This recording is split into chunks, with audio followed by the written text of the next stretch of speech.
No, the game is afoot. Not a word. Into your clothes and come.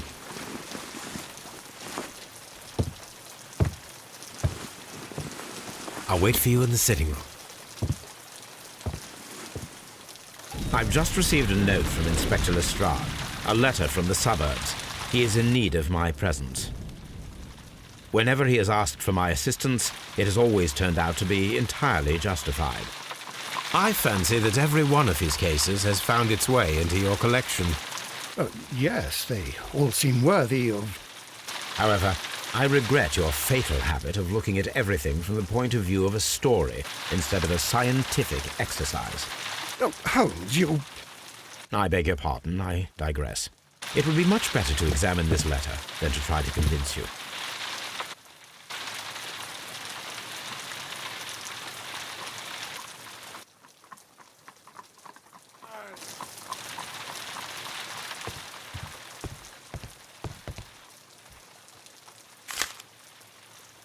I can tell from Lestrade's handwriting that he was in a hurry when he wrote this letter.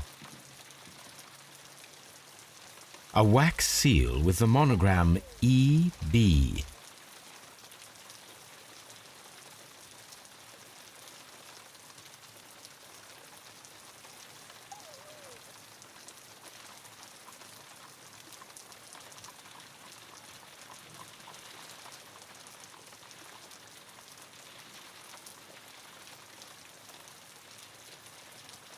The Brackenstall family coat of arms.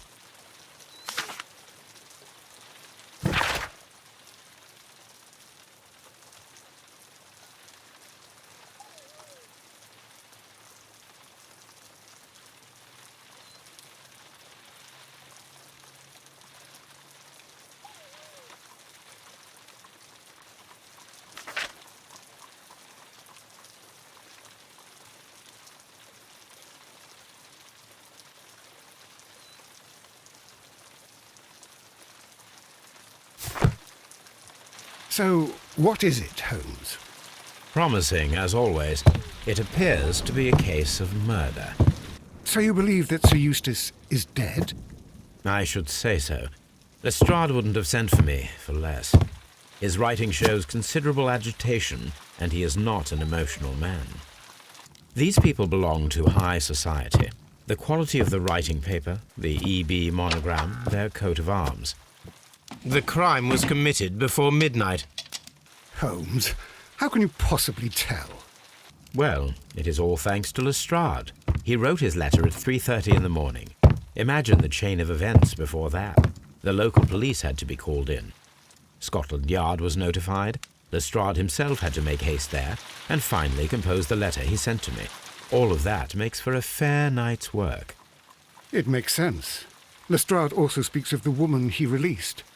That seems to indicate that she had been held somewhere during the crime. Much time has been wasted. Let us find a cab and go to Abbey Grange immediately. I live in hope of an interesting morning.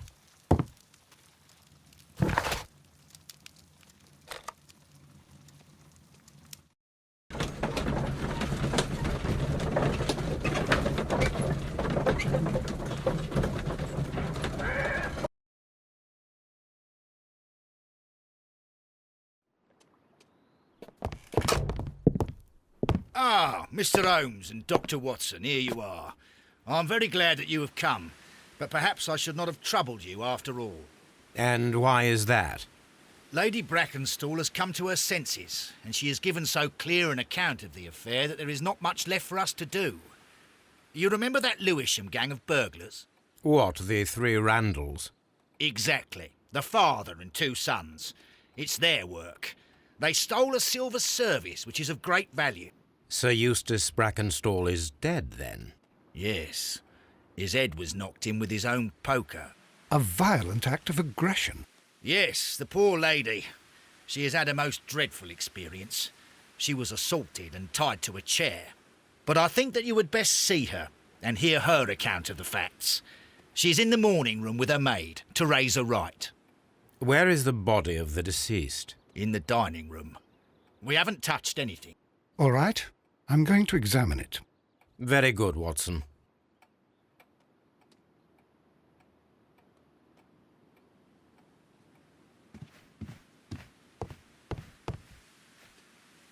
Sir Warthen Brackenstall. Lord George Brackenstall.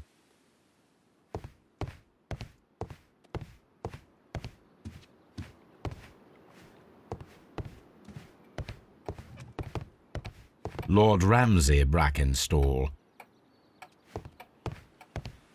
Lady Brackenstall awaits you in the morning room.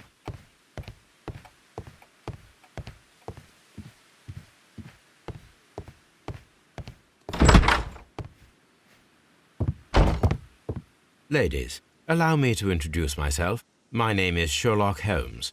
I'm assisting Inspector Lestrade in this investigation. Mr. Holmes, I am the wife of Sir Eustace Brackenstall. We were married only a year ago. I am sorry for your loss. Please accept my deepest condolences. I suppose that it is no use my attempting to conceal that our marriage has not been a happy one. I fear that all would tell you that, even if I were to attempt to deny it.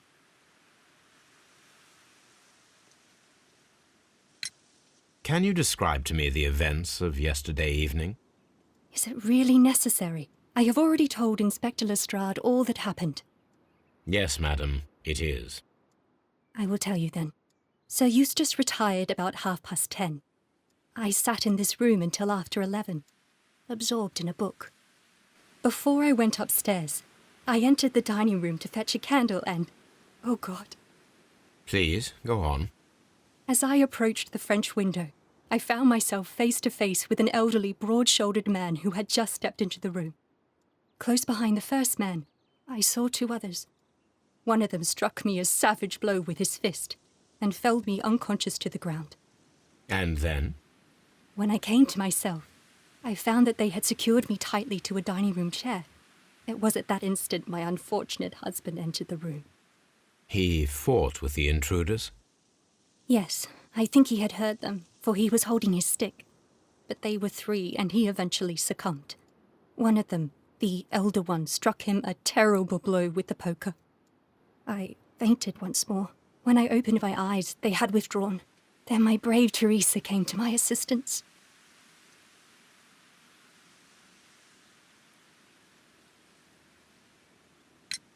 Did these three villains steal anything? Yes, I found that they had taken the silver from the sideboard, but you can see for yourself in the dining room.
You mentioned that your marriage was not a happy one. Was there anything specific that was troubling you? He was not a nice man when he was drunk, and he suffered from dark moods, but nothing else.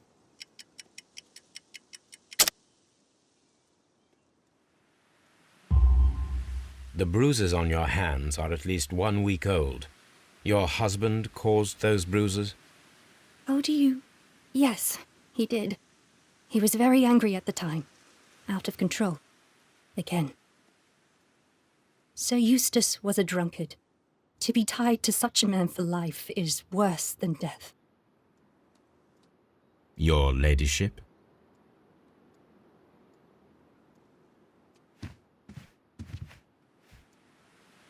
Teresa, I would like to hear your testimony. Certainly, sir. As I sat by my bedroom window, I saw 3 men in the moonlight down by the lodge gate. But I thought nothing of it at the time. Oh, if I'd known. And then? I went to bed, and it was more than an hour after that I heard my mistress scream. And down I ran, to find her tied to the chair and him on the floor with his head smashed. That's all I know.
These scratches are most definitely made by the picture frame.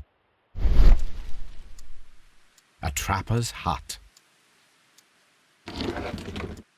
This is Sir Eustace's safe. There may be something important inside. I must ask Lady...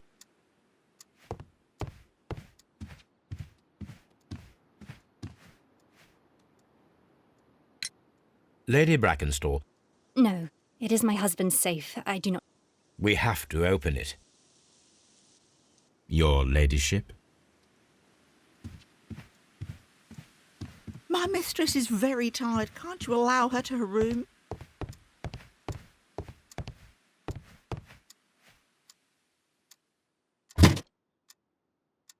This photograph of Lady Brackenstall and her maid Teresa was taken at a port, but which one?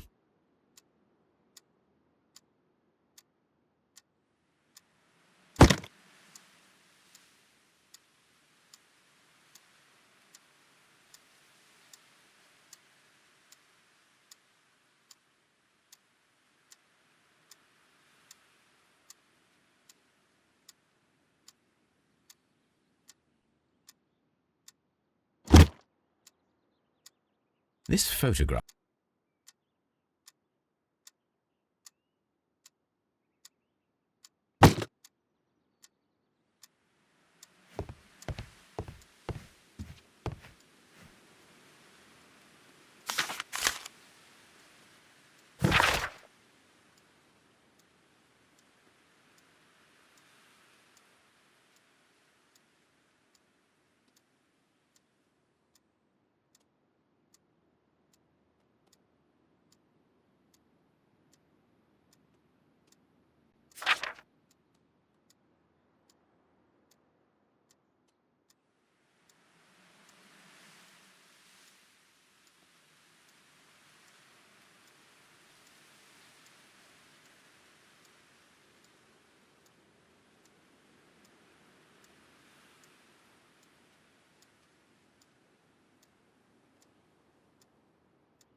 The description of the Randall gang provided by Lady Brackenstall is identical to the one in the Times article.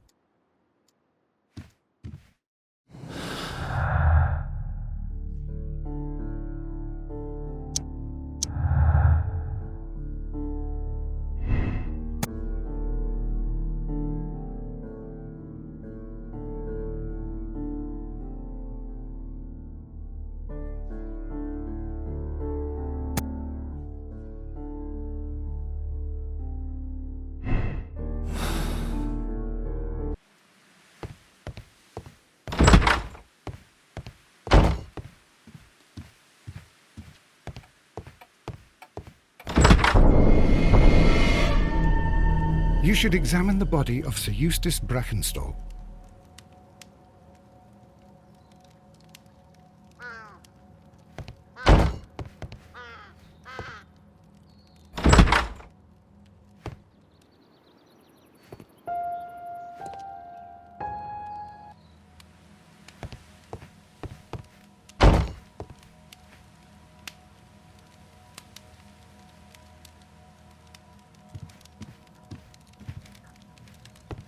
So, Watson, what have you learned from examining Sir Eustace's body? Well, I can confirm that the death was instant. Sir Eustace was facing his attacker when he received the blow to his head. There are no other apparent injuries. A fur trader's cabin.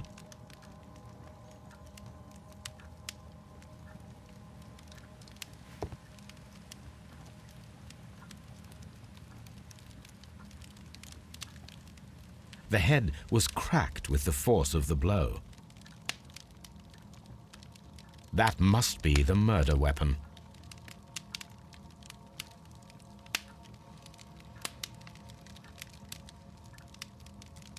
It is covered in blood. Sir Eustace might have struck his head upon it while falling from the blow. That is one possible explanation.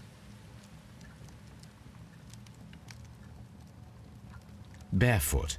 He had therefore been in bed and did not have time to fully dress. Quite a large stick, a formidable weapon.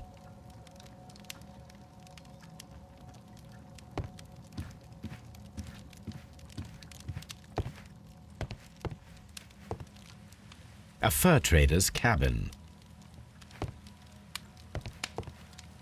A fur trader's cabin. A deer hunt. A hunting scene.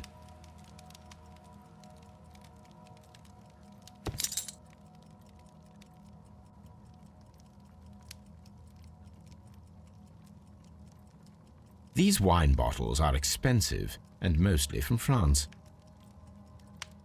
A bottle of wine is missing here.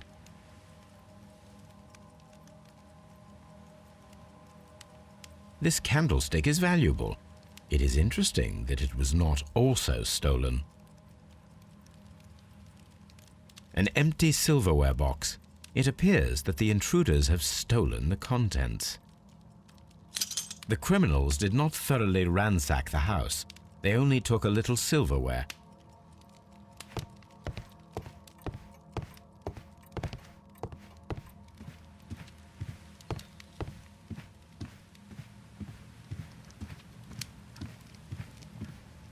This door leads to the upstairs bedrooms. Apparently the criminals did not venture there.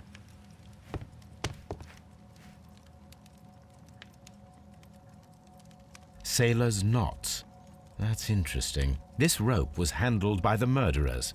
We need a scent hound to follow their trail. I will take it with me.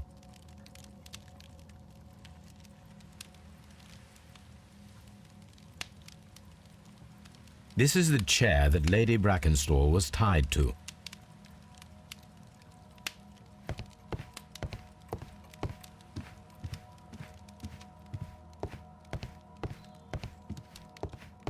Antique hunting weapons.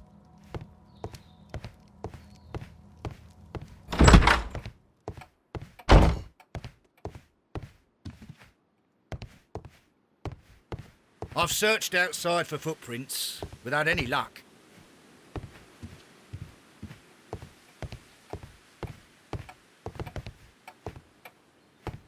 Baron Lyndon Brackenstall.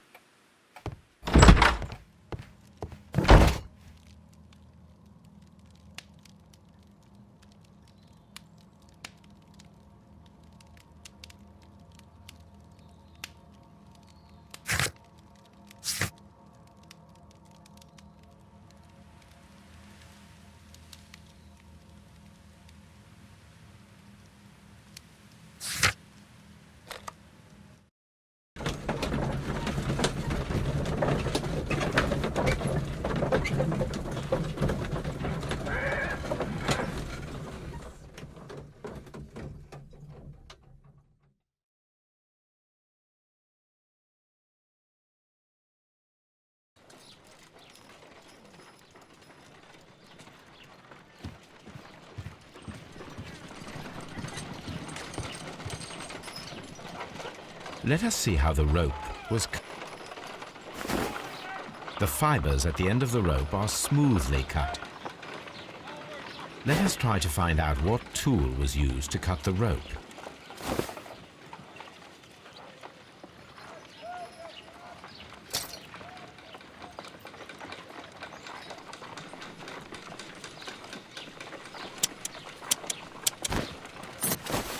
The fibers from this cut appear to be different.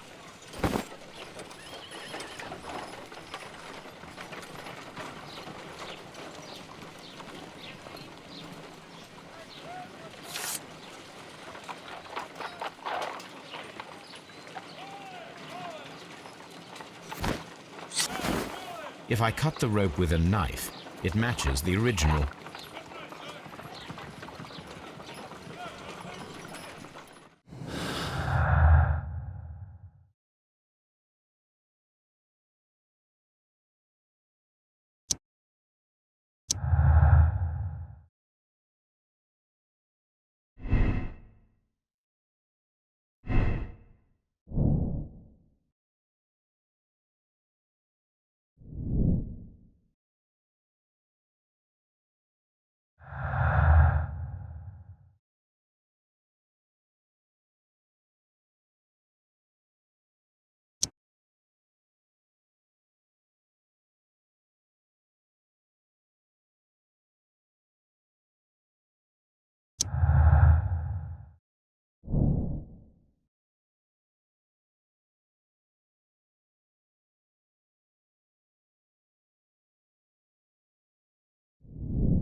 Someone should take Toby for a walk.